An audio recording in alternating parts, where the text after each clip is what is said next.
Hello, welcome to knowledge hub. Knowledge hub के इस video में आपका स्वागत है। दोस्तों, आज के इस वीडियो में हम 2024 के वेरी इंपॉर्टेंट करंट अफेयर्स को डिस्कस करेंगे। तो शुरू करते हैं आज का वीडियो। पहला प्रश्न है, नवंबर 2024 में 55वां भारतीय अंतर्राष्ट्रीय फिल्म महोत्सव 2024 पणजी गोवा में आयोजित हुआ। इससे संबंधित निम्न कथनों पर विचार कीजिए। कथन ए, लिथुआनियाई फिल्म टॉक्जिक को सर्वश्रेष्ठ फिल्म के लिए गोल्डन पीकॉक पुरस्कार मिला। और इस दूसरा कथन है, ऑस्ट्रेलियाई फिल्म निर्माता फिलिप नोयस को सत्यजीत रे लाइफ टाइम अचीवमेंट पुरस्कार प्रदान किया गया। 3, अभिनेता शेखर कपूर को Indian film personality of the year का पुरस्कार मिला। आपको बताना है इसमें कौन सा उत्तर सही है। ऑप्शन ए, केवल 1 और 2, बी, केवल 2 और 3, सी, केवल 1 और 3, या फिर उपर्युक्त सभी। इस प्रश्न का उत्तर होगा ऑप्शन नंबर ए, केवल 1 और 2। आइए इससे संबंधित कुछ अन्य करंट अफेयर्स के प्रश्नों को जान लेते हैं जो कॉम्पिटिटिव एग्जाम्स में पूछे जा सकते हैं। सबसे पहले ये जानना जरूरी है कि ये अंतर्राष्ट्रीय फिल्म महोत्सव कहाँ पर आयोजित हुआ, कब आयोजित हुआ। तो आप देख सकते हैं यह 55वां भारतीय अंतर्राष्ट्रीय फिल्म महोत्सव था और यह 20 से 28 नवंबर 2024 को पणजी गोवा में आयोजित हुआ था। इस महोत्सव की शुरुआत कब हुई थी? तो यहाँ आप देख सकते हैं 1952 में इस महोत्सव की शुरुआत हुई थी। इसमें प्रदान किए गए प्रमुख पुरस्कार देख लेते हैं। सर्वश्रेष्ठ फिल्म का गोल्डन पीकॉक अवार्ड मिला था लिथुआनियाई फिल्म टॉक्जिक को। टॉक्जिक फिल्म को गोल्डन पीकॉक अवार्ड मिला था। इसके बाद ICFT यूनेस्को द्वारा गांधी पदक किसको मिला था? लेवन अकिन की फिल्म क्रॉसिंग को। सर्वश्रेष्ठ वेब सीरीज OTT अवार्ड मिला था लैंपन, सोनी लाइव पे आती थी। सत्यजीत रे लाइफ टाइम अचीवमेंट अवार्ड किसको मिला था? तो यह मिला था ऑस्ट्रेलियाई फिल्म निर्माता फिलिप नोयस को। सर्वश्रेष्ठ निदेशक रोमानियाई लेखक और निर्देशक बोगदान मोरेसानू को उनकी film the new year that never came के लिए मिला था। सर्वश्रेष्ठ अभिनेता क्लेमेंट फेवो को फिल्म होली काऊ के लिए मिला था। उसके बाद सर्वश्रेष्ठ अभिनेत्री का पुरस्कार वेस्टा माटुलिते और इवा रुपेई काइटे को संयुक्त रूप से फिल्म टॉक्जिक के लिए मिला था। और उसके बाद Indian film personality of the year पुरस्कार ये किसको मिला था? यह मिला था अभिनेता विक्रांत मैसी को। पर्सनालिटी ऑफ द ईयर का पुरस्कार मिला था विक्रांत मैसी को। विशेष जूरी पुरस्कार किसे मिला था? तो यह मिला था फ्रांसीसी फिल्म निर्माता लुइस कॉरवॉइजर को फिल्म होली काऊ के लिए मिला था, holy cow. Time person of the year पुरस्कार ये किसको मिला था? यहाँ देख लेते हैं, यह भी फिल्म के बाद ये आता है। अगला प्रश्न, दिसंबर 2024 में अमेरिकी पत्रिका द्वारा घोषित पर्सन ऑफ द ईयर 2024 से संबंधित निम्न कथनों पर विचार कीजिए। 1, इस वर्ष अमेरिका के नवनिर्वाचित राष्ट्रपति डोनाल्ड ट्रंप को पर्सन ऑफ द ईयर 2024 चुना गया। 2, क्रिस्टियानो रोनाल्डो को एथलीट ऑफ द ईयर चुना गया। उपर्युक्त कथनों में से कौन सा या कौन से कथन सही है? तो इसका उत्तर क्या होगा आपको बताना है। ऑप्शन ए, केवल 1, बी, केवल 2, सी, 1 और 2 दोनों, या फिर डी, इनमें से कोई नहीं। तो इस प्रश्न का सही जवाब होगा ऑप्शन नंबर ए, केवल 1। अब इससे संबंधित अन्य तथ्यों को जान लेते हैं। Time person of the year 2024 की घोषणा हो चुकी है। सबसे पहले ये कब हुआ था ये जान लेते हैं। तो यह हुआ था 12 दिसंबर 2024 को। किसके द्वारा? यह अमेरिकी पत्रिका टाइम के द्वारा दिया जाता है। अब यह किसे मिला? तो इसका उत्तर होगा अमेरिका के नवनिर्वाचित राष्ट्रपति डोनाल्ड ट्रंप को मिला है time person of the year. Athlete of the year का पुरस्कार 2024 के लिए किसे मिला? तो यह है अमेरिकी पेशेवर बास्केटबॉल खिलाड़ी केटलिन क्लार्क को। वर्ष 2023 में अमेरिकी पॉप गायिका टेलर स्विफ्ट को पर्सन ऑफ द ईयर घोषित किया गया था। तो 2024 का डोनाल्ड ट्रंप को मिला था पर्सन ऑफ द ईयर का अवार्ड और 2023 को अमेरिकी पॉप गायिका टेलर स्विफ्ट को मिला था। टाइम पत्रिका द्वारा वर्ष 1927 से ऐसे व्यक्ति, समूहों, विचारों अथवा घटनाओं को चुनाव कर उन्हें पर्सन ऑफ द ईयर दिया जाता है जिन्होंने बीते वर्ष वैश्विक घटनाओं को अधिक सकारात्मक अथवा नकारात्मक रूप से प्रभावित किया है। तो यहाँ जान लेते हैं, सकारात्मक रूप से और नकारात्मक दोनों रूप में जो अधिक प्रभावित करते हैं लोग, उन्हीं को मिलता है time person of the year.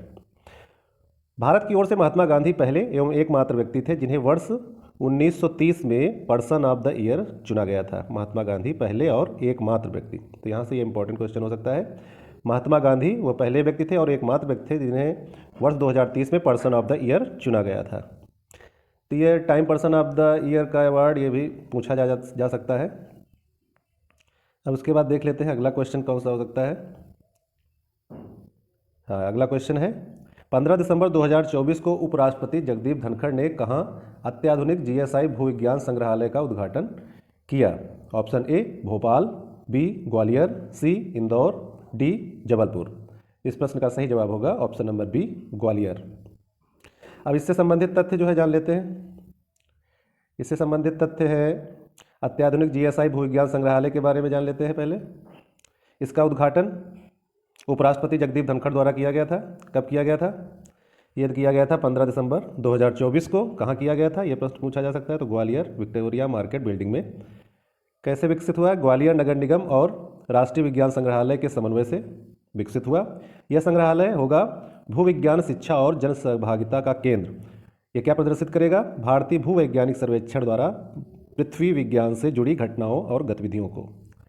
संग्रहालय में क्या है? तो संग्रहालय में 2 गैलरी होंगी। पृथ्वी, वायुमंडलीय और महासागर विज्ञान, साथ ही जीवन के विकास के बारे में जागरूकता बढ़ाने के लिए डिज़ाइन किया गया है। अब इसके बाद अगला क्वेश्चन है, दिसंबर 2024 को प्रधानमंत्री नरेंद्र मोदी ने प्रयागराज में लगभग कितनी राशि की विभिन्न विकास परियोजनाओं का लोकार्पण और शिलान्यास किया? ऑप्शन ए 4500 करोड़ रुपए, बी 5000 करोड़ रुपए, सी 5500 करोड़ रुपए या फिर डी 6000 करोड़ रुपए। तो इसका उत्तर होगा ऑप्शन नंबर सी 5500 करोड़ रुपए। अब प्रयागराज में विभिन्न विकास परियोजनाओं का लोकार्पण और शिलान्यास के बारे में जान लेते हैं। सबसे पहले इनका शिलान्यास किसने किया, ये जान लेते हैं। तो ये प्रश्न अगर आए तो इसका उत्तर होगा प्रधानमंत्री नरेंद्र मोदी ने। कब किया? तो 13 दिसंबर 2024। किस लिए किया? ये महाकुंभ 2025 के लिए किया। इसकी लागत लगभग 5500 करोड़ रुपए। उद्घाटित अन्य परियोजनाएं कौन सी हैं? 10 नए रोड ओवर ब्रिज, आरओबी या फ्लाईओवर, स्थायी घाट तथा रिवर फ्रंट सड़कें जैसी विभिन्न रेल और सड़क परियोजनाएं। प्रमुख मंदिर गलियारों जिसमें भारद्वाज आश्रम गलियारा, श्रृंगवेरपुर धाम गलियारा, अक्षयवट गलियारा, हनुमान मंदिर गलियारा आदि शामिल हैं। क्या लॉन्च किया यहाँ पर? तो यहाँ सबसे पहले इन्होंने नरेंद्र मोदी जी ने कुंभ सहायक चैटबॉट लॉन्च किया, जिसमें जो तीर्थयात्री आएंगे वहाँ से संपर्क कर सकते हैं, सूचनाएं इकट्ठा कर सकते हैं। यह चैटबॉट प्रदान करेगा, अब यह क्या प्रदान करेगा? यह महाकुंभ मेला 2025 में श्रद्धालुओं को कार्यक्रम के बारे में मार्गदर्शन और अपडेट करेगा। महाकुंभ मेला 2025 के श्रद्धालुओं को। अब अगला करंट अफेयर्स है, सरकारी ई मार्केट प्लेस को पूरी तरह से अपनाने वाला भारत का पहला राज्य कौन है? Option A Maharashtra, B Uttar Pradesh, सी गुजरात या फिर डी तमिलनाडु। तो इस प्रश्न का सही जवाब होगा option number B Uttar Pradesh. अब सरकारी ई मार्केट प्लेस को पूरी तरह से अपनाने वाला पहला राज्य उत्तर प्रदेश बना है। तो यहाँ से क्वेश्चन बन सकता है कौन सा प्रदेश? तो उत्तर होगा उत्तर प्रदेश। इस पहल से राज्य को 2000 करोड़ रुपए तक की वार्षिक बचत होने का अनुमान है। अब इसके लाभ क्या है? पारदर्शिता, किफ़ायती खरीद और सरकारी लेन देन में भ्रष्टाचार की रोकथाम में मदद मिलेगी। इससे सरकारी ई मार्केट प्लेस जीईएम एक 100% सरकारी स्वामित्व वाला और राष्ट्रीय सार्वजनिक खरीद पोर्टल है। तो ये जान लेते हैं क्या है? यह राष्ट्रीय सार्वजनिक खरीद पोर्टल है, जीईएम। यह विभिन्न सरकारी विभागों, संगठनों, सार्वजनिक उपक्रमों द्वारा आवश्यक सामान्य उपयोग की वस्तुओं और सेवाओं की ऑनलाइन खरीद की सुविधा प्रदान करता है।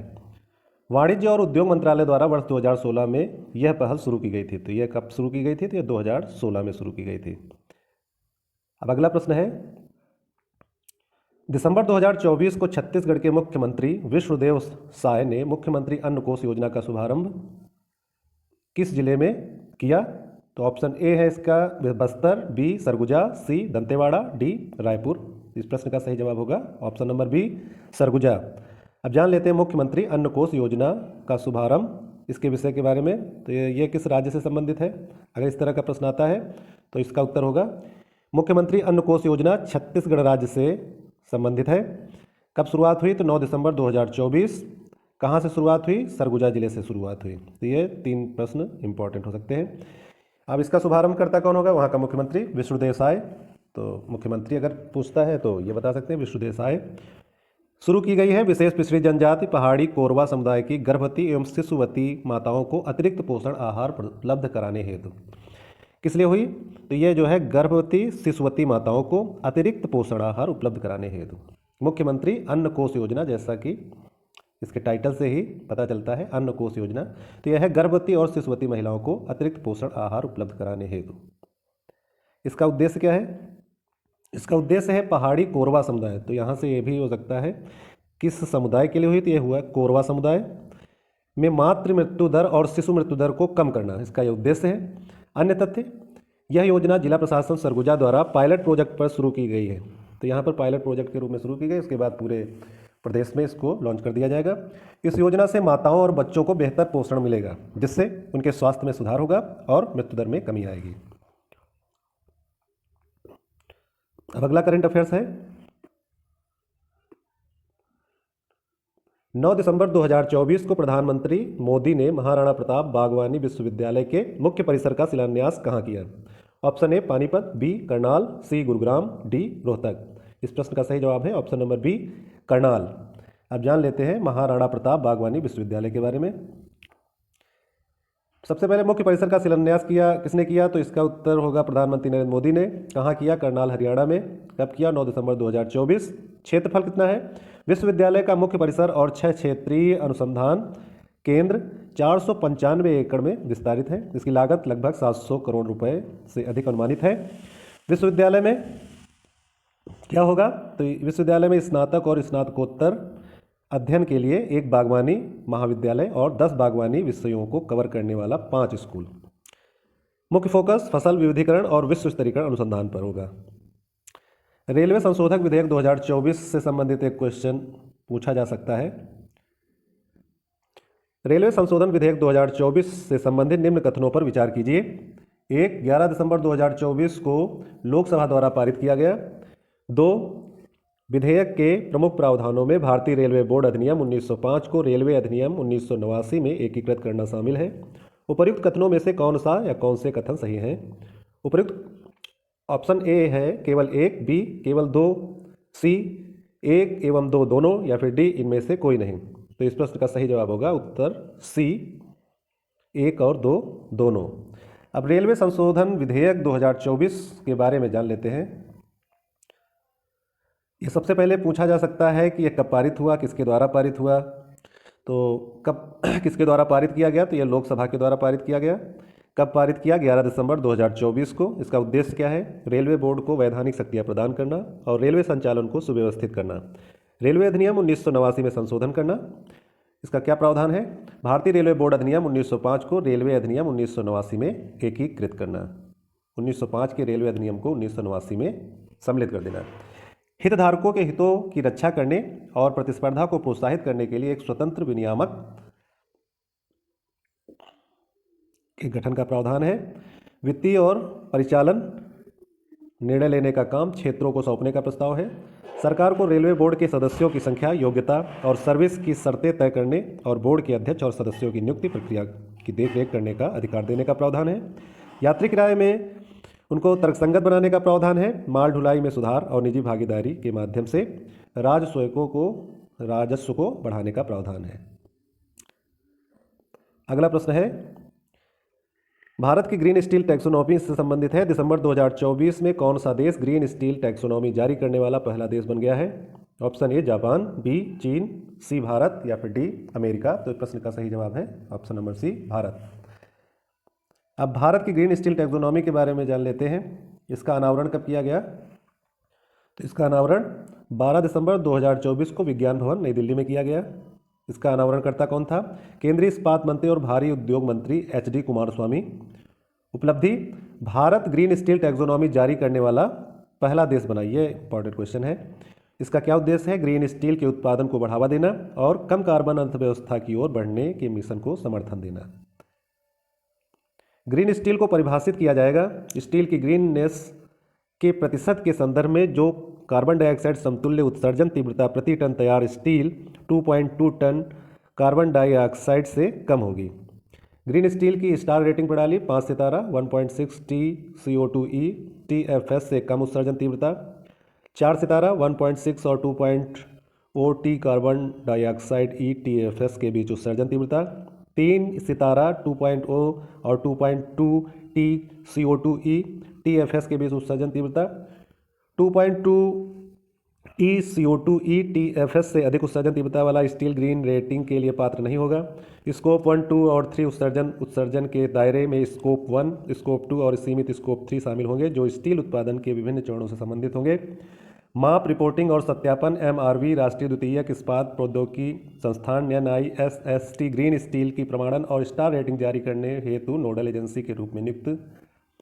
समीक्षा और अद्यतन ग्रीन स्टील की स्टार रेटिंग की समीक्षा हर 3 साल में की जाएगी।